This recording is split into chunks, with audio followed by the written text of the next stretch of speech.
Hallo! Heute möchte ich dir verschiedene Möglichkeiten zeigen, was du mit deinen ausgemisteten Sachen machen kannst und meine eigenen Erfahrungen teilen und Tipps geben, wie du dabei besonders schnell vorgehst, noch ein bisschen Geld rausholst und trotzdem möglichst alles loswirst. Bevor ich anfange, wenn du dir gerne solche Videos ansiehst, um dir Tipps, Tricks und Motivation abzuholen, um auszumisten, aufzuräumen und zu putzen, dann lass mir gerne ein Abo da und aktiviere die Glocke, denn dann siehst du direkt, wenn ein neues Video von mir online kommt und damit unterstützt du mich und meinen Kanal sehr. Vielen Dank und los geht's auch schon mit meinen Erfahrungen. Wenn ich Sachen ausmiste und diese dann möglichst schnell aus meiner Wohnung bekommen möchte, dann ist das Wichtigste für mich, einen Plan zu haben. Oder zu machen. Das bedeutet, ich sehe mir die Sachen an und unterteile schon mal grob in wertvollere Gegenstände, normale Alltagsgegenstände, Krimskrams und Zeugs, das vermutlich sehr schwer wegzubekommen sein wird. Beispielsweise, weil man es sowieso für 1 Euro an jeder Ecke neu kaufen kann. Meiner Erfahrung nach verhält es sich nämlich so, dass man Dinge, die mal viel gekostet haben, auch am ehesten wegbekommt. Krimskrams und geringpreisige Dinge nicht so gut. Dann überlegen wir uns auch, wo wir die Sachen verkaufen oder loswerden möchten. Heutzutage stehen uns da einige Möglichkeiten offen. Gegenstände online, beispielsweise über Kleinanzeigen, verkaufen. Sobald wir dann diesen Plan gefasst und die Dinge unterteilt haben, geht es dann auch schon direkt los ans Fotos machen und inserieren. Denn das ist der einfachste und schnellste Weg, deine Gegenstände loszuwerden. Auch wenn es mit Aufwand verbunden ist, mir persönlich macht es sogar richtig Spaß, wenn es gut läuft. Und wenn es sehr gut läuft, kommen die ersten Anfragen schon rein, während du noch andere Dinge einstellst. Es gibt viele verschiedene Plattformen, auf denen man online seine Sachen verkaufen kann. Für mich am vielversprechendsten sind Kleinanzeigen und eBay, da dort sehr viele Leute unterwegs sind und man fast alles inserieren kann. Aber auch Vinted, vor allem im Bereich von Kleidern, ist sehr beliebt, oder Momox und Rebuy im Bereich Bücher. Ein paar Tipps zum Inserieren gibt es auch. Wichtig ist, dass man ordentliche Fotos macht. Versuche dich ein bisschen daran zu orientieren, was dich denn interessiert, wenn du einen Gegenstand kaufst. Denn niemand kauft einen Gegenstand, von dem er nicht weiß, was es ist, er nur die Hälfte sieht oder die Bilder verschwommen sind. Der zweite Tipp ist, dass man eine passende Überschrift wählt, damit man die Anzeige auch finden kann. Das heißt, wenn du ein bestimmtes Küchengerät, beispielsweise einen Stabmixer, verkaufen möchtest, dann benenne ihn auch so. Und nicht etwa einfach Gerät zum Pürieren, Rührgerät oder nur Mixer. Auch dazu schreiben könntest du Pürierstab. Auch das ist ein gängiger Name, den vielleicht der ein oder andere eintippen und suchen würde. Wenn wir nun die Anzeige gut benannt haben, ist auch die Beschreibung wichtig. Funktioniert das Gerät einwandfrei? Was ist alles dabei? Hat es spezifische Gebrauchsspuren? Wie alt ist es und was ebenso wichtige Informationen sind. Auch hierbei kannst du dich daran orientieren, was dich bei einem Kauf interessieren würde. Mein nächster Tipp ist es, dir nicht einfach einen Preis auszudenken oder dich zu sehr am Neupreis zu orientieren. Denn den erhält man leider nur in ganz wenigen Fällen, in denen ein Gerät vielleicht noch ganz neu ist oder es so beliebt, dass die Nachfrage wirklich sehr hoch ist. Eine gute Orientierung kann hier die Plattform eBay geben, auf dieser man selbst mal nach dem Gegenstand suchen kann und dann unter den Filterfunktionen den Filter Verkauf auswählt.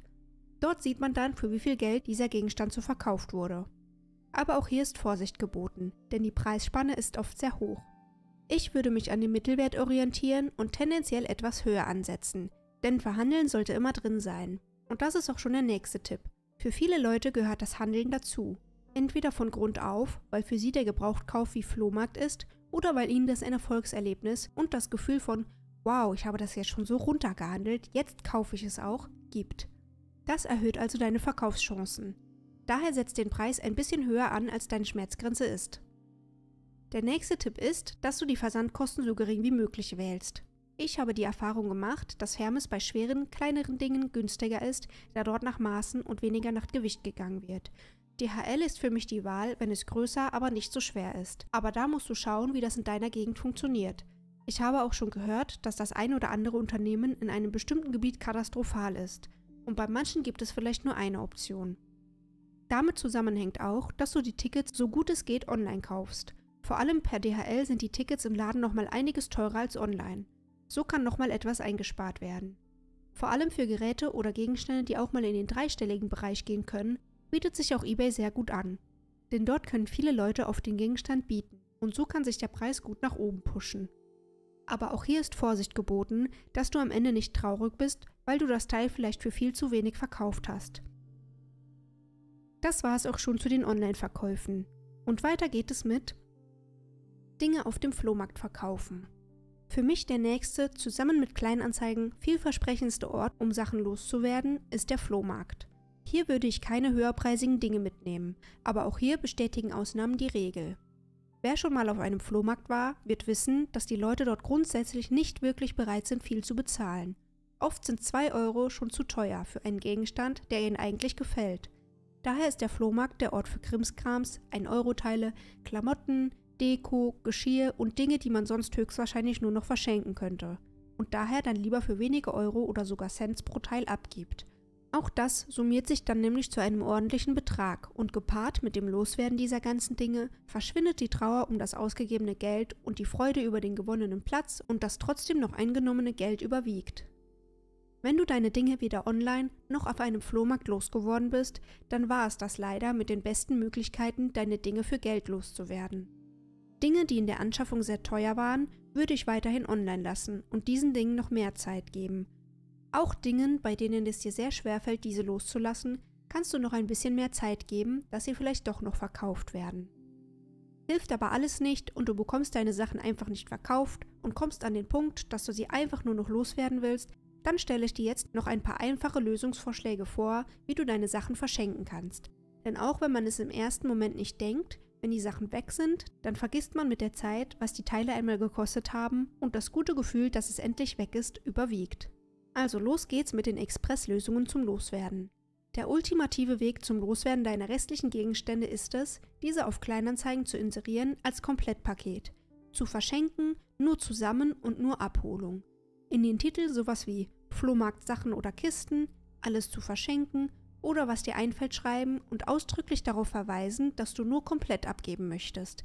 Aber Obacht, es gibt Leute, die das gerne komplett abholen und dann wirklich damit auf den Flohmarkt trödeln gehen wollen und damit vielleicht sogar ihre Rente aufstocken.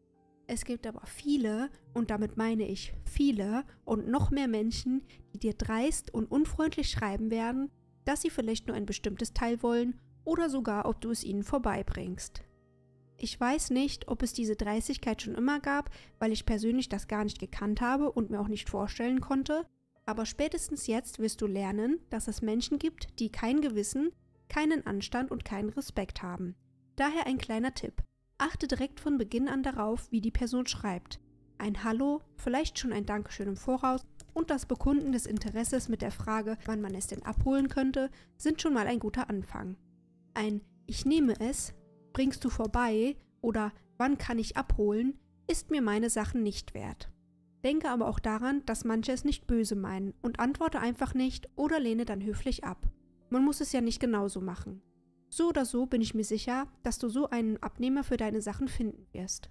Ein kleiner Tipp ist, auf den Bildern ein paar exquisite Stücke zu zeigen, die dem potenziellen Abholer zeigen, dass man die Sachen auf einem Flohmarkt gut verkaufen kann. Zum Beispiel Gegenstände, von denen noch der Karton da ist oder die noch komplett eingeschweißt sind. Die ramschigeren Dinge versteckst du unten im Karton. Das ist auch absolut nicht verwerflich, schließlich verschenkst du hier Sachen, die einmal viel Geld gekostet haben und keinen Müll. Zumindest sollte es kein Müll sein. Kaputte Dinge gehören natürlich in die Tonne, aber ich denke, das ist klar. Und da ist es auch in Ordnung, wenn ein paar Dinge dabei sind, die vielleicht auch niemand anders los wird. Und das waren meine 3 populärsten Möglichkeiten. Jetzt zähle ich noch kurz weiteres auf, wie man die Sachen auch loswerden kann. Im Kinderheim. Bücher, Spiele, Bastelsachen, Kleider und Hobbysachen. Viele Kinder werden sich über tolle neue Sachen freuen und der Gedanke, es diesen Kindern ein bisschen schöner zu machen, macht diese Stelle für mich zu meiner Lieblingsspendenstelle. Tierheime. Je nach Art der Gegenstände freuen sich Tierheime immer über Spenden, zum Beispiel über alte Handtücher, Bettlaken oder Decken. Das Frauenhaus. Vor allem Klamotten und allerlei, das Frauen brauchen und mögen, kann man hier gut spenden. Schulen und Kindergärten. Manche Dinge kann man auch gut an Schulen oder Kindergärten spenden. Online verschenken. Auch einzelne Dinge lassen sich oft gut online verschenken und werden gerne abgeholt. Eine Verschenkekiste, die an der Straße oder an den Hausflur gestellt wird. Beachten muss man hier aber, dass man die Sachen selbstverständlich wieder reinholen muss, wenn sie nicht abgeholt werden. Und dass manche Leute damit ein Problem haben. Nicht, dass du am Ende noch auf den Deckel bekommst, weil du etwas Gutes tun wolltest. Also am besten nicht zu lange stehen lassen. Verschenken an Second-Hand-Shops. Auch immer dankbar sind Second-Hand-Shops für Spenden. Beachtet bei diesen Möglichkeiten, dass ihr am besten vorher Kontakt mit der jeweiligen Einrichtung aufnehmt, damit ihr am Ende nicht abgewiesen werdet. Manches Mal sind die Einrichtungen gerade überfordert, noch eine Spende anzunehmen oder haben einfach keinen Platz. Und hier kommen meine beiden letzten Möglichkeiten, die etwas spezieller sind als die bisher. Du kannst aus verschiedensten Sachen auch schon eine kleine Art Geschenk zusammenpacken, das du dann an einen Freund oder eine Freundin verschenken kannst. Wenn es Sachen gibt, von denen du dir denkst, sie würden ihr oder ihm gefallen, dann sind sie dort auch gut aufgehoben. Und dann noch eine etwas andere Lösung, die nur für Klamotten gilt: über Vinted-Kleiderpakete tauschen. So bist du ungeliebte Stücke los und erhältst im Gegenzug vielleicht sogar neue Lieblingsstücke. Welche Möglichkeit hat dir am besten gefallen oder hast du vielleicht selbst schon ausprobiert? Schreib's mir gerne in die Kommentare, und wenn dir das Video gefallen hat, dann lass mir gerne auch einen Daumen nach oben da, das würde mich natürlich sehr freuen. Das war's dann auch schon mit meinen Erfahrungen, Tipps, Tricks und Lösungsvorschlägen. Ich hoffe, dir hat das Video gefallen. Mach's gut. Bis dann.